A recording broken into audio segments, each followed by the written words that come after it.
आप सभी जितने भी बच्चे क्लास कर रहे हो आप सभी ध्यान से सुनिएगा। 101% गारंटी है कि आप सभी को 2025 के बोर्ड परीक्षा में ज्योग्राफी से यानी कि भूगोल से यही सब क्वेश्चन पूछेगा 101%। एक बात मैं आप सभी को पहले बोल देना चाहता हूं, जो बच्चे को यानी कि जिस बच्चे को मेरे ऊपर भरोसा नहीं है वो बच्चे क्लास छोड़ के जा सकते हैं। हाँ, तो हम सभी अपने मेन टॉपिक पे चलते हैं। हम सभी आज के वीडियो में 12th क्लास ज्योग्राफी का यानी कि भूगोल का ऐसे मोस्ट इंपोर्टेंट ऑब्जेक्टिव क्वेश्चन को कवर करने वाले हैं जो कि 101% चांस है कि आप सभी को 2025 के बोर्ड परीक्षा में यही सब क्वेश्चन पूछेगा। और एक बात, जो बच्चे 2026 में भी एग्जाम देंगे वो बच्चे भी इस क्लास को एंड तक जरूर देखिएगा। उसके लिए भी ये क्वेश्चन खास क्वेश्चन है टेस्ट एग्जाम के लिए, ठीक है, क्योंकि टेस्ट एग्जाम में घुमा फिरा करके वही सब क्वेश्चन पूछ देता है, कुछ भी पूछ देता है। स्पेशल तौर पे उस बच्चे के लिए यह क्लास है जो बच्चे 2025 में बोर्ड परीक्षा देंगे, ठीक है। वह बच्चे ध्यान से क्वेश्चन को देख लीजिएगा और अच्छे से आप सभी क्वेश्चन को समझ लीजिएगा। क्या आप सभी मेरी बात यहाँ तक समझ गए होंगे, क्योंकि मैं आप सभी को एकदम बिहारी स्टाइल में पढ़ाता हूँ। तो मेरे प्यारे साथियों, वीडियो में आगे बढ़ने से पहले एक बात और जान लीजिए, मैं हूं आपका प्रीतम सर और आप देख रहे हैं आपका अपना चैनल बिहार एग्जाम मार्क्स। अगर चैनल पर पहली बार आए हो तो, या फिर अपने भाइयों एवं बहनों को 12th क्लास की तैयारी बेहतरीन तरीके से करवाना चाहते हो तो, या फिर आप खुद करना चाहते हो तो अभी तुरंत चैनल को सब्सक्राइब कर लो यार, अभी तुरंत चैनल को सब्सक्राइब कर लो, ताकि मैं जब भी वीडियो अपलोड करूं तो सबसे पहले आप सभी तक नोटिफिकेशन पहुंचे, ठीक है। तो क्या आप सभी तैयार हो क्लास करने के लिए? तो आइए हम सभी क्लास को बेझिझक शुरू करते हैं।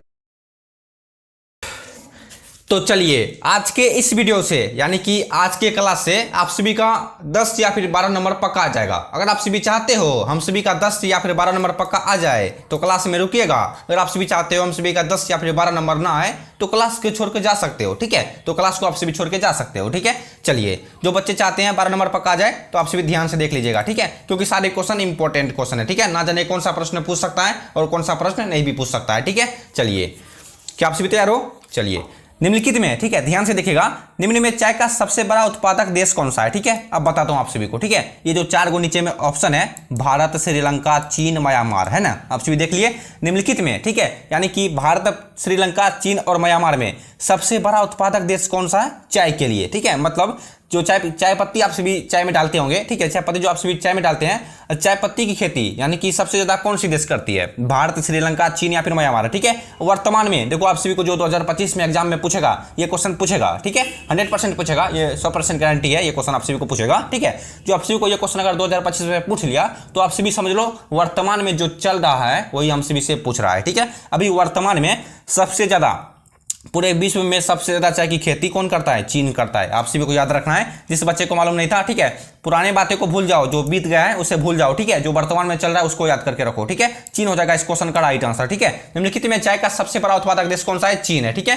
चीन सबसे बड़ा उत्पादक देश है अभी वर्तमान में 2024 में, 2025 के लिए भी होगा, ठीक है। निम्नलिखित में चाय का सबसे बड़ा उत्पादक देश चीन। एकदम Bihari style tips and trick से हम सभी एकदम भाई बहन यानी कि दोस्तों की तरह हम सभी पढ़ाई करेंगे, ठीक है। एक बात जान लो, देखो, जो डर गया वह मर गया। आप सभी यह कहावत सुने होंगे, ठीक है। देखो, आप सभी को कहीं पर भी दिक्कत होती है तो आप सभी कमेंट करो, कमेंट क्या करो यार, कहीं पर भी दिक्कत होती है, कोनो भी कंफ्यूज होता है आप सभी को, ठीक है, कहीं पर दिक्कत है, किसी भी क्वेश्चन में डाउट, ठीक है, तो आप सभी कमेंट कर दिया करो। उसका सोल्यूशन आप सभी को इंस्टाग्राम पे मिलेगा, या फिर जिसका छोटा सा मतलब आंसर क्वेश्चन होगा तो उसका उसी जगह रिप्लाई मिल जाएगा, ठीक है। ज्यादा चीज जानने के लिए आपसे मुझे इंस्टाग्राम पे पूछ सकते हो, आगे आपकी मर्जी है, ठीक है। निम्नलिखित में चाय का सबसे बड़ा उत्पादक देश चीन है, एकदम ठेठी भाषा में, ठीक है। चलिए, आप देखते हैं क्वेश्चन क्या 2 नंबर में, 1 मिनट, क्वेश्चन है 2 नंबर में एकदम बिहारी स्टाइल में। देखो, हम सभी को जब तक क्वेश्चन याद नहीं होगा तब तक हम सभी क्लास छोड़ के नहीं जाएंगे। आप सभी गांठ बांध लो, ठीक है, गांठ बांध लो यानी कि कुर्सी की पेटी बांध लो। जब तक हम सभी को क्वेश्चन याद नहीं होगा हम सभी क्लास को छोड़ के नहीं जाएंगे, ठीक है।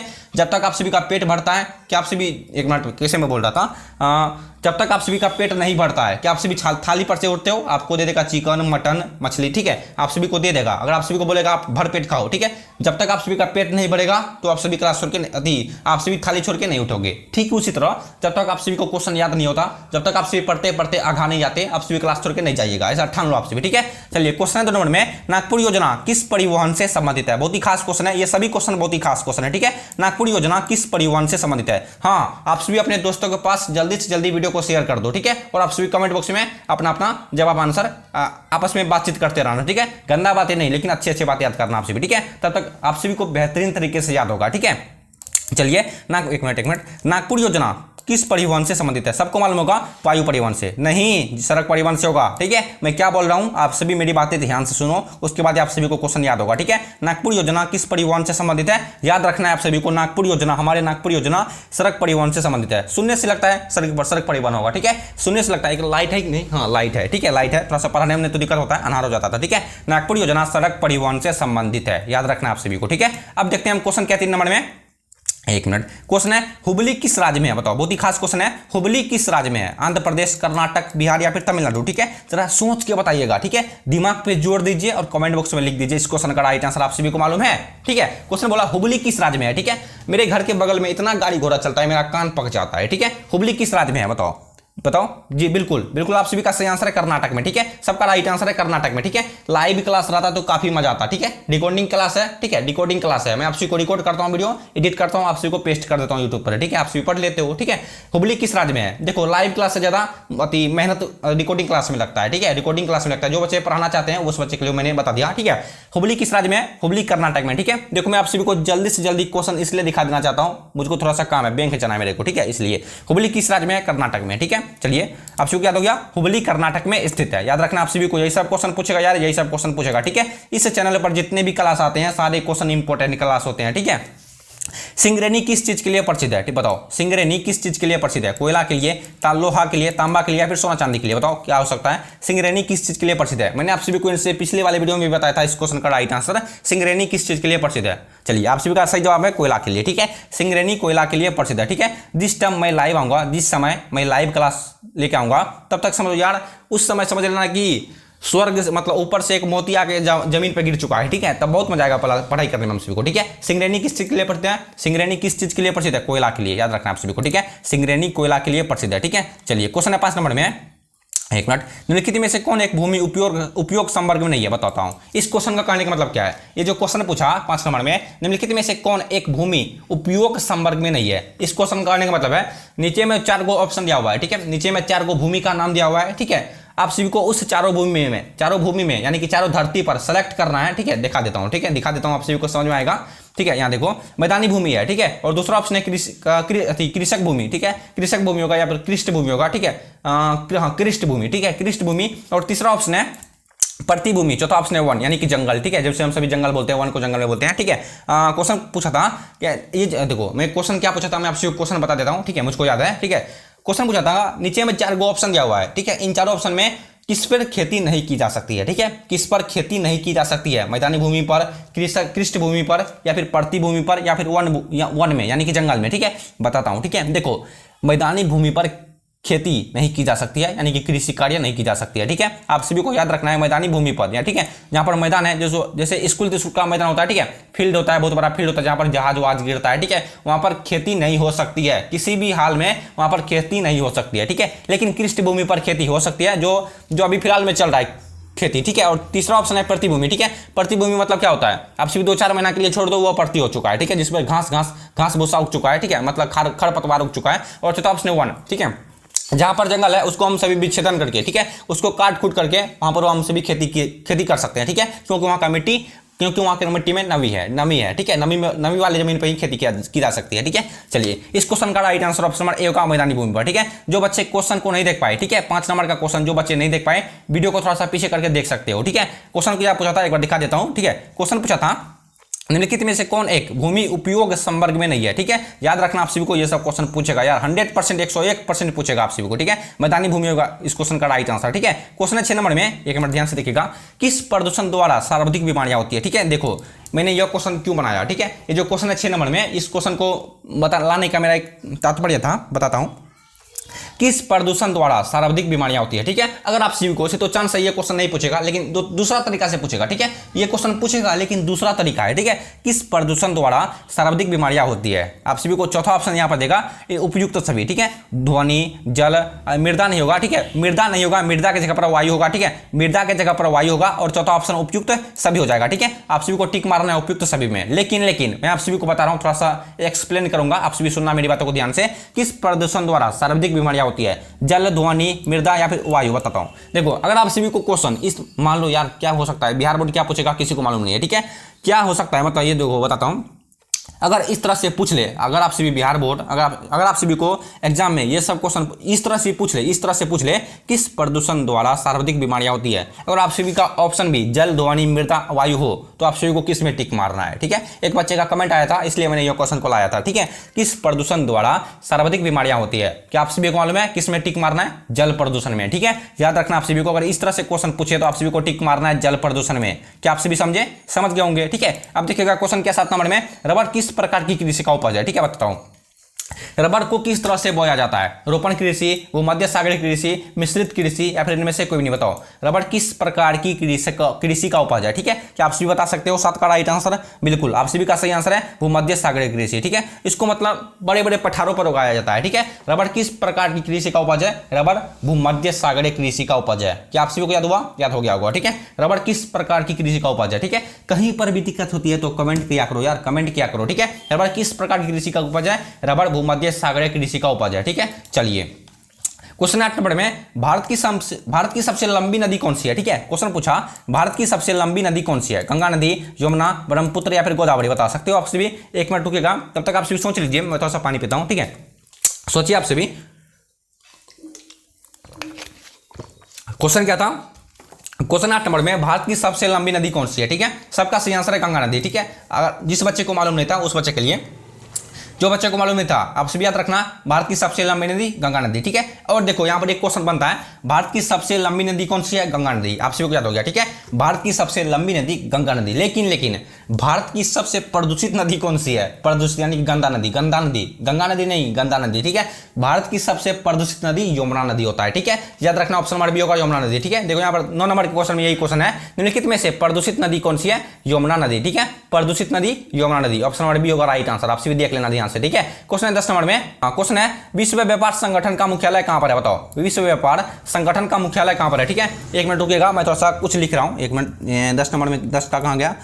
10 का, हाँ, विश्व व्यापार संगठन का मुख्यालय कहां पर है? वाशिंगटन, वियना, न्यूयॉर्क या फिर जेनेवा? बता सकते हो आप सभी? सबका राइट आंसर है जेनेवा होगा। ठीक है, विश्व व्यापार संगठन का मुख्यालय जेनेवा हो जाएगा। ठीक है, विश्व व्यापार संगठन का मुख्यालय जेनेवा हो जाएगा। ठीक है, याद रखना आप सभी यार, याद रखना। ठीक है, क्वेश्चन 11 नंबर में, किस महाद्वीप में जनसंख्या वृद्धि सर्वाधिक है? बताओ क्वेश्चन क्या पूछा हम सभी को? क्वेश्चन ये पूछा, किस महाद्वीप में जनसंख्या वृद्धि सर्वाधिक है? एशिया में, अफ्रीका, उत्तरी अमेरिका या फिर दक्षिणी अमेरिका? ठीक है, बता सकते हो आप सभी? आप सभी के पास 2-4 सेकंड का समय है, आप तब हो गया, 2-4 सेकंड हो चुका है। ठीक है, 2-4 मिनट देंगे तब आप सभी को कुछ कर सकते हो। ठीक है, हाँ, किस महाद्वीप में जनसंख्या वृद्धि सर्वाधिक है? चलिए, क्या हो सकता है आप सभी बता सकते हो? नहीं बता सकते हो। ठीक है, मैं बताऊंगा किस महाद्वीप में जनसंख्या वृद्धि सर्वाधिक है? अमेरिका में। ठीक है, आप सभी को किस में टिक मारना है? अमेरिका में टिक मार देना है। ठीक है, आप सभी का 1 नंबर पक्का आ जाएगा। ठीक है, कि ये सब क्वेश्चन अवश्य यही सब क्वेश्चन पूछेगा, ध्यान से देख लो। ठीक है, किस महाद्वीप में जनसंख्या वृद्धि सर्वाधिक है? अमेरिका में। ठीक है, चलिए क्वेश्चन है 12 नंबर में, जूट का सबसे महत्वपूर्ण उत्पादक क्षेत्र बताओ। इस क्वेश्चन का मतलब है, जूट का सबसे महत्वपूर्ण उत्पादक क्षेत्र कौन सा है? कावेरी डेल्टा, गोदावरी, कृष्णा या फिर गंगा? क्या आप सभी बता सकते हो? जूट का सबसे महत्वपूर्ण उत्पादक क्षेत्र कौन सा हो सकता है? नहीं बता सकते हो। ठीक है, लेकिन मैं बताऊंगा यार, घबरा क्यों रहे हो? मैं बताऊंगा। ठीक है, जूट का सबसे महत्वपूर्ण उत्पादक क्षेत्र क्या हो सकता है? बताओ। बहुत बच्चे यहाँ पर क्या गलती करते हैं? ठीक है, देखो ये जो गोदावरी डेल्टा है, ये गोदावरी डेल्टा होगा, लेकिन पहले था। ठीक है, लेकिन अभी फिलहाल में 2024 में गंगा डेल्टा हो चुका है। ठीक है, लेकिन इस क्वेश्चन का भी फिलहाल में right answer option number D होगा, गंगा डेल्टा। ठीक है, आप सबको याद रखना है, 12 का perfect answer option number D, Ganga delta. ठीक है, क्वेश्चन क्या पूछा? जूट का सबसे महत्वपूर्ण उत्पादक क्षेत्र गोदावरी डेल्टा नहीं होगा, जबकि गंगा डेल्टा होगा। ठीक है, पहले था गोदावरी डेल्टा, लेकिन अभी वर्तमान में गंगा डेल्टा हो चुका है। ठीक है, चलिए क्वेश्चन है 13 नंबर में, भारत में केंद्र शासित प्रदेशों की संख्या कितनी है? बताओ। इस क्वेश्चन में भी बहुत बच्चे गलती करते हैं, 6 लगा देते हैं। ठीक है, बहुत बच्चे यहाँ पर 6 टिक मार देते हैं, लेकिन गलत आंसर है। भारत में केंद्र शासित प्रदेशों की संख्या 8 होगा। ठीक है, ऑप्शन नंबर देखते हैं क्या लिखा हुआ है। भारत में केंद्र शासित प्रदेशों की संख्या 8, ऑप्शन नंबर सी 8। ठीक है, याद रखना आप सभी को, भारत में केंद्र शासित प्रदेशों की संख्या 8 होगा, 8 यानी कि 8। ठीक है, क्वेश्चन है 14 नंबर में, पनामा शहर किनको किन से जोड़ती है? बता सकते हो आप सभी? पनामा शहर किनको किन से जोड़ती है? ध्यान से देखना। ठीक है, अटलांटिक महासागर को हिंद महासागर से, या फिर प्रशांत महासागर को अटलांटिक महासागर से, या फिर कैरिबियन सागर को मैक्सिको की खाड़ी से, या फिर इनमें से कोई भी नहीं? क्या आप सभी बता सकते हो? नहीं बता सकते हो, मेरे को मालूम है। ठीक है, पता 2-4 बच्चे को मालूम होगा। ठीक है, 2-4 बच्चे को मालूम होगा, लेकिन बहुत बच्चे को मालूम नहीं होगा। ठीक है, मैं बताऊंगा।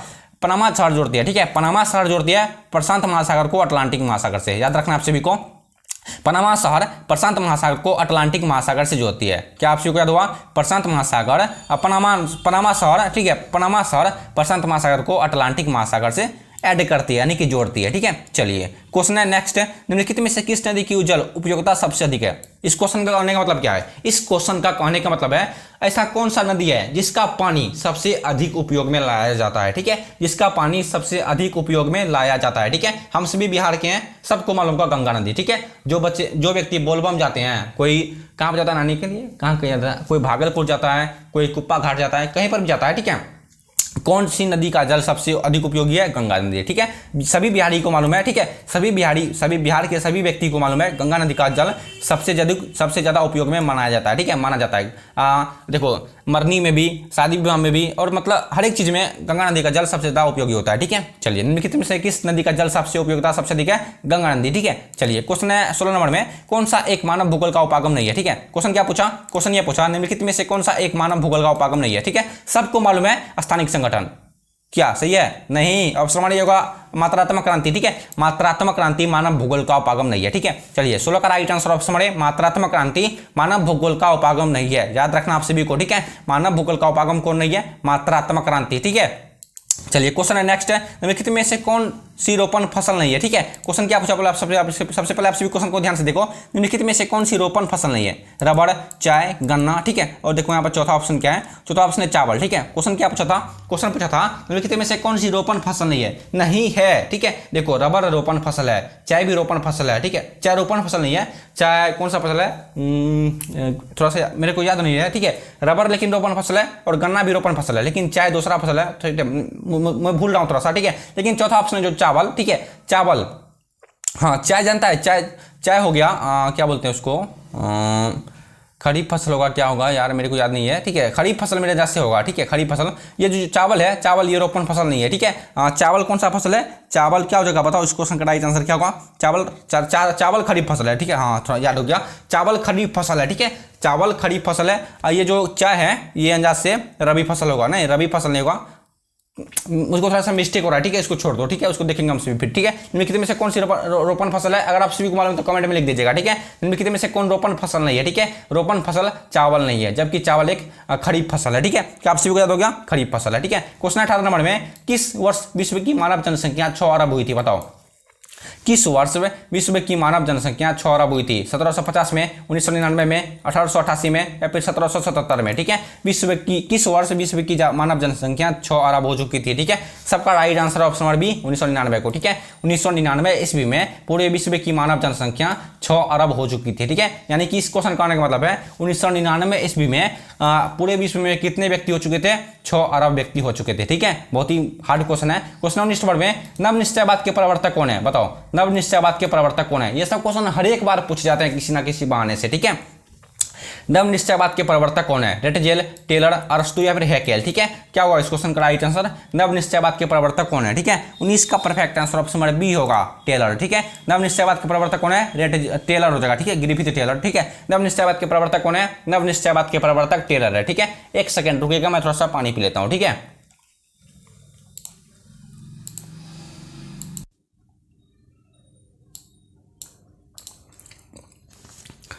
चलिए क्या आप सभी को 19 नंबर का क्वेश्चन याद हो गया? नवनिश्चयवाद के प्रवर्तक कौन है? Griffith Taylor. ठीक है, अब देखिएगा क्वेश्चन क्या है 20 नंबर में, एकदम अस्थिर अस्थिर। आप थोड़ा सा स्लो कर देता हूं। ठीक है, मेरा काम हो चुका है। ठीक है, क्वेश्चन है 20 नंबर में, यहाँ देखिएगा, निम्नलिखित में से कौन सघन जनसंख्या वाला क्षेत्र है? ठीक है, निम्नलिखित में से कौन सघन जनसंख्या वाला क्षेत्र है? भूमध्य रेखीय प्रदेश, ध्रुवीय प्रदेश, मरुस्थलीय प्रदेश, दक्षिण पूर्वी एशिया प्रदेश? ठीक है, दक्षिण पूर्वी एशिया क्षेत्र होगा। ठीक है, प्रदेश नहीं एशिया क्षेत्र होगा। ठीक है, निम्नलिखित में से कौन सघन जनसंख्या वाला क्षेत्र है? ठीक है, सबका राइट आंसर है दक्षिण पूर्वी एशिया क्षेत्र। ठीक है, आप सभी को याद रखना है, ये सब क्वेश्चन हर एक बार पूछते हैं किसी ना किसी बहाने से। ठीक है, सघन जनसंख्या वाला क्षेत्र कौन सा है? निम्नलिखित में से दक्षिण पूर्वी एशिया क्षेत्र। क्या आप सभी को याद हुआ? सघन जनसंख्या वाला क्षेत्र दक्षिण पूर्वी एशिया क्षेत्र। ठीक है, चलिए अब देखिएगा क्वेश्चन क्या है 21 नंबर में। एक मिनट, क्वेश्चन है विश्व जनसंख्या दिवस कब मनाया जाता है। ठीक है, बहुत ही खास क्वेश्चन है, विश्व जनसंख्या दिवस कब मनाया जाता है। 11 मार्च को, 11 जुलाई, 11 फरवरी या फिर 11 जनवरी। ठीक है, क्या हो सकता है, क्या हो सकता है, आप सभी सोच के देखिए। विश्व जनसंख्या दिवस कब मनाया जाता है। ठीक है, विश्व जनसंख्या दिवस 11 जुलाई को मनाया जाता है। ठीक है, 11 जुलाई को मनाया जाता है। ठीक है, विश्व जनसंख्या दिवस 11 जुलाई को मनाया जाता है। ठीक है, चलिए क्वेश्चन क्या 22 नंबर में क्वेश्चन है हॉर्टिकल्चर संबंधित है। यार क्या पूछ दिया ये क्वेश्चन यार, हॉर्टिकल्चर संबंधित है। बच्चे को पता है हॉर्टिकल्चर फल एवं सब्जी से संबंधित है। ठीक है, याद रखना है आप सभी को, जिस बच्चे को मालूम नहीं है हॉर्टिकल्चर फल एवं सब्जी से संबंधित है। ठीक है, अब देखो फूल में टिक मत मारना, ना अन्न में टिक मारना, ना दाल में टिक मारना। ठीक है, ऑप्शन नंबर डी होगा राइट आंसर, फल एवं सब्जी से। ठीक है, चलिए क्वेश्चन है 23 नंबर में शुष्क क्षेत्रों में मृदा अपरदन का मुख्य कारण क्या हो सकता है। बताओ, बहुत बच्चे यहाँ पर बहुत गलती करते हैं। शुष्क क्षेत्रों में मृदा अपरदन का मुख्य कारण क्या हो सकता है, बता सकते हो आप सभी। शुष्क, पहले क्वेश्चन को देखो, शुष्क क्षेत्रों में मृदा अपरदन का मुख्य कारण अवनालिका अपरदन, वायु अपरदन, सिल्ट का जमाव या फिर इनमें से कोई भी नहीं। बताओ इस क्वेश्चन का राइट आंसर क्या होगा। ठीक है, शुष्क क्षेत्रों में मृदा अपरदन का मुख्य कारण वायु अपरदन होगा। ठीक है, याद रखना आप सभी को, शुष्क क्षेत्रों में मृदा अपरदन का मुख्य कारण वायु अपरदन। ठीक है, तो इसका right answer option number B होगा। ठीक है, चलिए क्वेश्चन 24 नंबर में किस वर्ष भारत को इंटरनेट की सुविधा प्राप्त हुई थी। ठीक है, जो हम सभी इंटरनेट पे, जैसे आप सभी यूट्यूब पर अभी पढ़ाई कर रहे हो, यूट्यूब पर आप सभी पढ़ाई कर रहे हो, कोई बच्चे इंस्टाग्राम पे, कोई फेसबुक पे पढ़ाई कर रहे होंगे। ठीक है, जैसे आप सभी अगर यूट्यूब पर पढ़ाई कर रहे हो, यहाँ तक आ गए हो तो वीडियो को लाइक भी कर देना। ठीक है, जो आप सभी यूट्यूब पर पढ़ाई कर रहे हो, यूट्यूब तो इंटरनेट के बिना नहीं चलेगा। ठीक है, इंटरनेट पे चल रहा है। ठीक है, 5G हो चाहे 4G हो। ठीक है, किस वर्ष भारत को इंटरनेट की सुविधा प्राप्त हुई थी। ठीक है, यही आप सभी को जानना है, कब हुई थी। 2000 ईस्वी में नहीं, 1995 में नहीं, 1998 में नहीं, 1997 में नहीं। अगर होगा क्या, ऑप्शन नंबर बी होगा 1995 में। याद रखना है। ठीक है, मैं आप सभी से मजाक भी कर सकता हूं, मैं आप सभी को झूठ भी बोल सकता हूं। ठीक है, झूठ क्या बोलूंगा, ये नहीं कि मतलब कि ये सब क्वेश्चन नहीं पूछेगा, ये सब क्वेश्चन पूछेगा। ठीक है, झूठ यही बोलूंगा, थोड़ा सा मजाक करूंगा। ठीक है, 1995 होगा, याद रखना आप सभी। ठीक है, आप सभी को भड़काने के लिए मैं झूठ बोल सकता हूं। ठीक है, ऐसा नहीं कि क्वेश्चन गलत पढ़ाऊंगा, ऐसा नहीं हो सकता। ठीक है, किस वर्ष भारत को इंटरनेट की सुविधा प्राप्त हुई थी, 1995 ईस्वी में प्राप्त हुई थी। ठीक है, चलिए क्वेश्चन क्या है 25 नंबर में, दुर्ग लो अयस्क क्षेत्र किस, क्वेश्चन क्या थोड़ा मिस्टेक हो गया, दुर्ग लो अयस्क उत्पादक क्षेत्र। बताओ, दुर्ग लो अयस्क उत्पादक क्षेत्र है झारखंड में, कहां पर है। दुर्ग लो अयस्क उत्पादक क्षेत्र कहां पर है, झारखंड में, उड़ीसा में, मध्य प्रदेश या फिर छत्तीसगढ़। ठीक है, क्या हो सकता है, दुर्ग लो अयस्क क्षेत्र कहां पर है, क्या होगा बताओ। 25 का राइट आंसर क्या होगा, बता सकते हो, नहीं बता सकते हो। ठीक है, लेकिन मैं बताऊंगा। ठीक है, 25 का perfect answer option number D, Chhattisgarh में। ठीक है, याद रखना आप सभी को, दुर्ग लो अयस्क क्षेत्र छत्तीसगढ़ में स्थित है। ठीक है, क्या आप सभी को याद हुआ, दुर्ग लो अयस्क उत्पादक क्षेत्र छत्तीसगढ़ में स्थित है। ठीक है, क्वेश्चन 26 नंबर में, एक मिनट, विश्व का सबसे बड़ा तीर्थीय क्रियाकलाप कौन सा है। बताओ, विश्व का सबसे बड़ा तीर्थीय क्रियाकलाप कौन सा है। ठीक है, पूरे विश्व का, ये क्वेश्चन बहुत ही हार्ड क्वेश्चन है। ठीक है, विश्व का सबसे बड़ा तीर्थीय क्रियाकलाप कौन सा है। ठीक है, देखो ऑप्शन है सबसे पहला खनन, दूसरा ऑप्शन है पर्यटन और तीसरा ऑप्शन है गायन, चौथा ऑप्शन है शिक्षण। ठीक है, यानी कि पढ़ाई करना। ठीक है, क्वेश्चन क्या पूछा था, क्वेश्चन पूछा था विश्व का सबसे बड़ा तीर्थीय क्रियाकलाप कौन सा है। ठीक है, इस क्वेश्चन का आप सभी को राइट आंसर मालूम होनी चाहिए, पर्यटन होगा। ठीक है, विश्व का सबसे बड़ा तीर्थीय क्रियाकलाप कौन सा है, ऑप्शन नंबर बी होगा राइट आंसर, पर्यटन। ठीक है, अब देखिएगा क्वेश्चन क्या 27 नंबर में, भारत में राज्यों की कुल संख्या कितनी है। बहुत बच्चे यहाँ पर बहुत बच्चे क्या गलती करते हैं, 29 में टिक मार देते हैं। ठीक है, यहाँ पर ऑप्शन नहीं है 29, लेकिन बहुत बच्चे 29 में टिक मार देते हैं। ठीक है, अगर आप सभी बिहार बोर्ड के फाइनल एग्जाम में 29 में टिक मार देते हो तो आप सभी का गलत आंसर हो जाएगा। ठीक है, आप सभी को 28 में टिक मारना है। ठीक है, आप सभी को 28 में टिक मारना है, ऑप्शन नंबर बी होगा राइट आंसर। ठीक है, भारत में राज्यों की कुल जनसंख्या 28 होगा। ठीक है, और 8 केंद्र शासित प्रदेश हैं। ठीक है, चलिए क्वेश्चन क्या 28 नंबर में, विजयनगर इस्पात केंद्र किस राज्य में अवस्थित है। बताओ, विजयनगर इस्पात केंद्र किस राज्य में अवस्थित है, कर्नाटक में, तमिलनाडु में, केरल में या फिर आंध्र प्रदेश में। ठीक है, क्वेश्चन 28 नंबर में, विजयनगर इस्पात केंद्र किस राज्य में अवस्थित है। ठीक है, यही सब क्वेश्चन पूछेगा यार, यही सब क्वेश्चन पूछेगा। ठीक है, विजयनगर इस्पात केंद्र किस राज्य में अवस्थित है, क्या आप सभी बता सकते हो, नहीं बता सकते हो। ठीक है, देखते हैं कितने बच्चे बता सकते हैं, 2 सेकंड वेट करते हैं हम सभी। ठीक है, चलिए 28 का perfect answer option number A होगा कर्नाटक में। ठीक है, विजयनगर इस्पात केंद्र किस राज्य में है, कर्नाटक में है। ठीक है, हम सभी किस राज्य में है, हम सभी बिहार राज्य में है। ठीक है, विजयनगर इस्पात केंद्र किस राज्य में अवस्थित है, कर्नाटक में अवस्थित है। ठीक है, चलिए क्वेश्चन क्या 29 नंबर में, चॉकलेट में कौन सा पदार्थ उपयोग होता है। बताओ, बहुत ही खास क्वेश्चन है, चॉकलेट में। ठीक है, जो हम सभी चॉकलेट खाते हैं, जैसे आपके घर में कोई बच्चे होंगे चॉकलेट खाते हैं, उसमें कौन सा पदार्थ उपयोग होता है। ठीक है, देखो कहवा होगा या फिर चिकोको होगा या फिर गन्ना या फिर चुकंदर। ठीक है, देखो चुकंदर भी नहीं होगा और गन्ना भी नहीं होगा। ठीक है, देखो गन्ना से चीनी बना करके, ठीक है, गन्ना से चीनी बना करके चॉकलेट में उसका उपयोग किया जाता है, लेकिन गन्ना नहीं होगा, ठीक है। कोको हो सकता है, ठीक है, कोको 100% होगा कोको, ठीक है। कोको अगर नहीं रहेगा तो चीनी चॉकलेट का जो डिजाइन बनता है और डिजाइन नहीं बनेगा और खाने में भी अच्छा नहीं लगेगा, ठीक है। ऑप्शन भी होगा राइट आंसर कोको, ठीक है। कहवा भी नहीं होगा। चॉकलेट में कौन सा पदार्थ उपयोग होता है, लेकिन आपसे इसी तरह से पूछेगा, इसी तरीका से पूछेगा चॉकलेट में कौन सा पदार्थ उपयोग होता है, आप सभी को कोको में टिक मार देना है, ठीक है। चलिए क्वेश्चन 30 नंबर में, मोहाली, ठीक है, मोहाली सॉफ्टवेयर तकनीकी पार्क कहां पर स्थित है, बताओ। मोहाली, ध्यान से देखो, मोहाली सॉफ्टवेयर तकनीकी पार्क कहां पर स्थित है। सबसे पहला ऑप्शन चंडीगढ़ में, ठीक है। सबसे पहला ऑप्शन क्या है, सबसे पहला ऑप्शन है चंडीगढ़ में, जो कि इस क्वेश्चन का सही आंसर ऑप्शन यही होगा, चंडीगढ़ में, ठीक है। मोहाली सॉफ्टवेयर, ठीक है, मोहाली सॉफ्टवेयर तकनीकी पार्क चंडीगढ़ में स्थित है, ठीक है। मोहाली सॉफ्टवेयर तकनीकी पार्क चंडीगढ़ में स्थित है, ठीक है, ना कि हिमाचल प्रदेश में, ना कि झारखंड में, ना कि असम में, ठीक है। ऑप्शन नंबर 1 और राइट आंसर। क्वेश्चन क्या था, चंडीगढ़ में, ठीक है। मोहाली सॉफ्टवेयर तकनीकी पार्क चंडीगढ़ में है, ठीक है। चलिए क्वेश्चन 31 नंबर में, भारत में गेहूं उत्पादन में अग्रणी राज्य कौन है, ठीक है। देखो क्या आप देखो, यहां तक आप सभी क्लास में, यहाँ तक आप सभी को क्लास में मजा आया कि नहीं, आप सभी कमेंट बॉक्स में बता दीजिएगा, मेरे को मालूम नहीं है, ठीक है। देखो अगर आप सभी क्लास में बोर हो गए हो पढ़ते पढ़ते, अगर आप सभी क्लास में बोर हो चुके हो पढ़ते पढ़ते, तो आप सभी बोल दो कमेंट में, सर बोर हो चुके हैं 30 नंबर तक का क्वेश्चन में, ठीक है। तब हम देखो 35 क्वेश्चन तक रहने दो, ठीक है। 5-6 क्वेश्चन हम सभी और देख लेते हैं, ठीक है। 5-6 क्वेश्चन हम सभी और देख लेते हैं। क्वेश्चन है, भारत में गेहूं उत्पादन में अग्रणी राज्य कौन है, बताओ। भारत में गेहूं उत्पादन में अग्रणी राज्य कौन है, उत्तर प्रदेश, मध्य प्रदेश या फिर बिहार या फिर कर्नाटक, ठीक है। बहुत बच्चे यहाँ पर बहुत गलती करते हैं, भारत में गेहूं उत्पादन में अग्रणी राज्य किस में टिक मारते हैं, पता है, कर्नाटक में टिक मारते हैं, ठीक है। लेकिन इस क्वेश्चन का right answer option 1 over Uttar Pradesh, ठीक है।